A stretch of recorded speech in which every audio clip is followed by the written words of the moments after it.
Yeah, kia rana. We're up here in Anakitau, and these are the three tarovai or iroki terraces that I've been cleaning. Basically, this whole place was thick, woody vegetation until about 3 months ago. So you can see all the litter left over from cutting those down. And yeah, hard work to open it back up and bring the sunlight back in. But yeah, you can see we're just about at the stage of planting now. And there's a third terrace down there that still needs to be cleaned. But yeah, we've sort of got the mud. It's been fallow for probably at least 20 years. No one's been planting here, so it should be really fertile, ready for planting.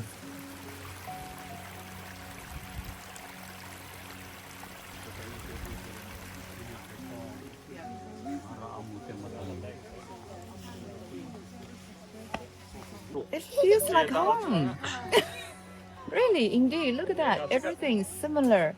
It's the same as my hometown in Taiwan. Amazing.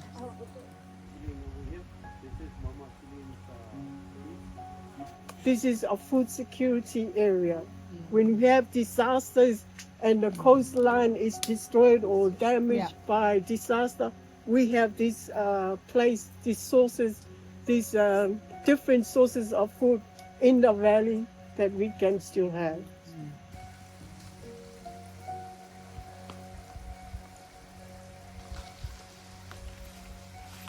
So this one is on the, we call it aerial potato. Okay, aerial potato. Cool. Yeah, and then you also eat, but we eat the root. Cool. Yeah. Yeah. They're home to like different kinds of bacteria. Okay. So the symbiotic relationship. The bacteria, particular to this, they eat hard metals in the water. So they clean up the Yeah, all so the heavy metals before they yeah. go to the lagoon. The Eh? heavy metals. This is what is that? Purification? Yeah. Through the bacteria that this is a host for.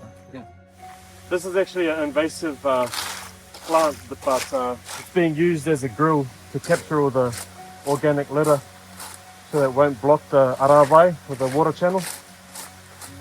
But sometimes you have to manually get rid of all the, especially these large old leaves, the hibiscus. See, it's dried on this side. You have to sort of scoop it out a little bit.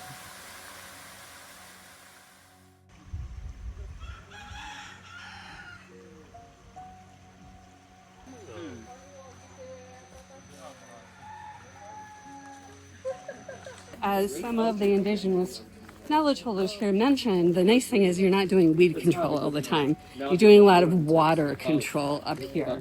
So it's kind of a different sort of problem, still labor intensive, but these kinds of terraces are also much more productive than any dryland terraces that you're going to see. So it makes me think about what kind of population must have been living here and how they had to work together as groups in order to really engineer such lasting infrastructure that we can still see on the landscape today.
truly think that we're talking about Taro-Centered food system. That's important, really important for us, because we've lost through colonization not only our the traditional techniques, but also the way we eat. That's also a part of our identity. So that's important for us. 谢谢今天我们的一个感受哦。那在排湾族芋头，我们会用火把它烤干变成芋头干，利于储存。那今天我看到Rarotonga 这边种芋头的方式呢，令我大开眼界，然后也非常羡慕他们有这么优美的环境让当地人呢对于芋头的文化呢能够非常重视。谢谢。Pour moi, le taro est important parce que c'est la base de la nourriture des Polynésiens. Parce que la nourriture déjà c'est facile d'accès, il n'y a pas tant de maladies que ça et il faut juste planter dans la terre quand on n'a pas besoin de... S'il y a un changement climatique, il y aura juste des petits changements, mais il y aura toujours du taro. Being able to network with scientists and indigenous communities from throughout the Pacific Ocean, from various cultures, indigenous communities from various cultures that share the value and the love for farming taro, kalo as we call it in Hawaii,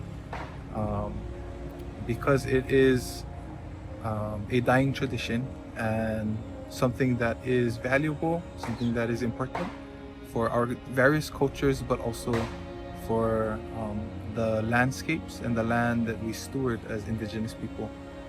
From the mountain to the ocean, all creatures benefit from these cultural landscapes that farm and grow kalo, especially in irrigated terracing.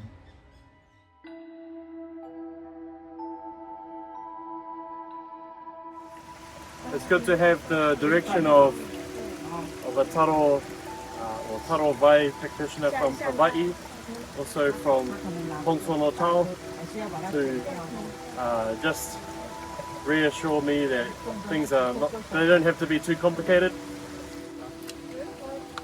你跟他讲我要从上面，我们种的时候会从上。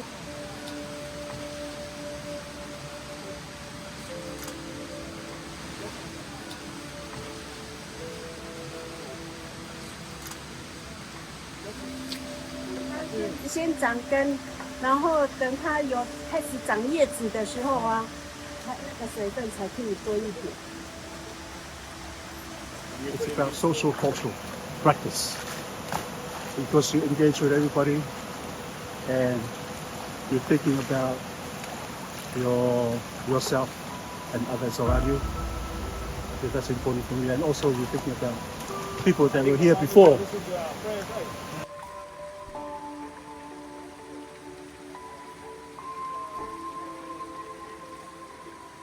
Oh, c'est important d'aller nettoyer les anciennes parcelles de nos ancêtres. Oui. Pour revivre qu'ils ont fait avant. Oui. Est-ce que tu as appris des idées pour Rurutu d'ici? Est-ce que tu trouvais des idées? Oui. Par exemple? J'ai envie de faire les taraudières, les anciens taraudières en haut. Oui, oui. Quand je vais rentrer, ça me donne envie de refaire le taraudière. Tu vas chercher les anciennes terrasses, oui. It's so much fun to be that muddy, and I loved watching all of the people not necessarily speaking the same language, but everybody knew what to do and working together. It was amazing. As an ecologist, what do you think about that place? I think Nuhulu said it best when he said, they're bringing life back in the valley, and he said human life back in the valley. So that's that relationship between the humans and the plants is coming back to the valley.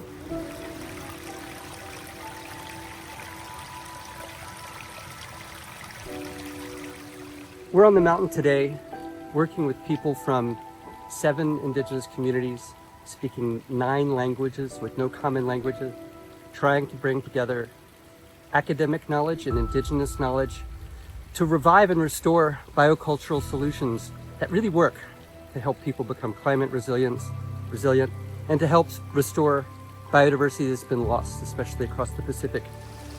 Today, we all work together to recreate a Taro-Vai, an ancient water taro system that's going to serve as a biofilter for this valley and help protect the reef, provide nutrients and nutrition, a cultural space, flood control, and a whole lot more. Tomorrow, we'll have a webinar to explain to people how it is that we bring academics together with Indigenous knowledge holders to make this happen, to make it happen fast and to make it happen in a sustainable way. And then tomorrow afternoon and the next day, we'll all work together to try to write a paper, because not everybody can be here to see this. We want to explain in that paper why we believe these places are important, how we know, what is the indigenous evidence, what is the academic evidence, and that's how we work. It's holistic. It's not simple, it's not easy to understand for everyone, but we make our mark in the literature, we make our mark in the community, but ultimately we want to work together to make our mark on the planet.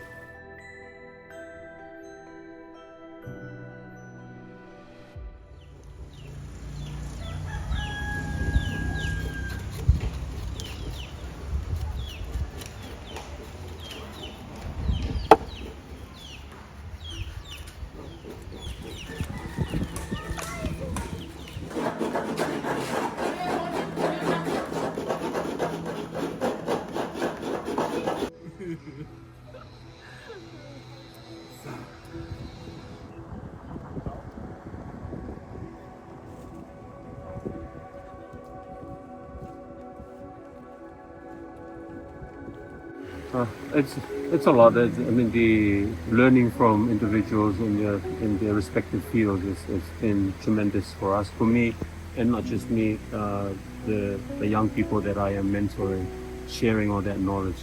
And also, it's an opportunity to expose them to all of these different fields. So it's been really good. And apart from that, all of these exchanges also bring Indigenous people from other places, and there's that cultural exchange as well. So it's been really good. This was a fantastic week. I think this in itself and this exchange is a form of Indigenous research, and you know, we're living in the practice. We're learning from our cousins, our ancestral cousins. We are working side by side, doing comparison, contrast, and just learning together. And I think for us, that just adds so much more value to the work that we do in Hawaii. It, you know, not only solidifies our own practices and why we do these things and strengthen and gives, I think, more value to the work. It makes us appreciate it, I guess, maybe even so. But it also gives us innovative ideas on how we can advance our practices, and constantly looking at ways to elevate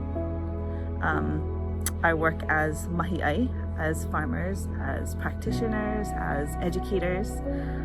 And so just being able to meet with the different cultures, being able to eat together, being able to share in stories, to work alongside one another is Indigenous research. And so we appreciate this opportunity. And I'd say this is a huge highlight for us. We are sharing our knowledge. We are seeing each other. We are a very important moment for our people to learn each other. I mean, this is a very important moment for us. I mean, this is first time visiting here. I wish forward to our next generation, so they can learn this kind of richness, culture. On Wednesday, when we went up to Takuvaʻine Valley to help Liam plan and also open another terrace for Taro, working together with the various knowledge holders and expert Taro planters from various Pacific islands and cultures. It was an incredible experience, something that, you know, folks don't ever experience. And knowing the ancestral connections to these islands, it was like working with ancestors in the flesh. I think that was very meaningful to actually reflect on right now. But ancestors from like 2,000 years ago being there and planting. Yeah, an incredible experience.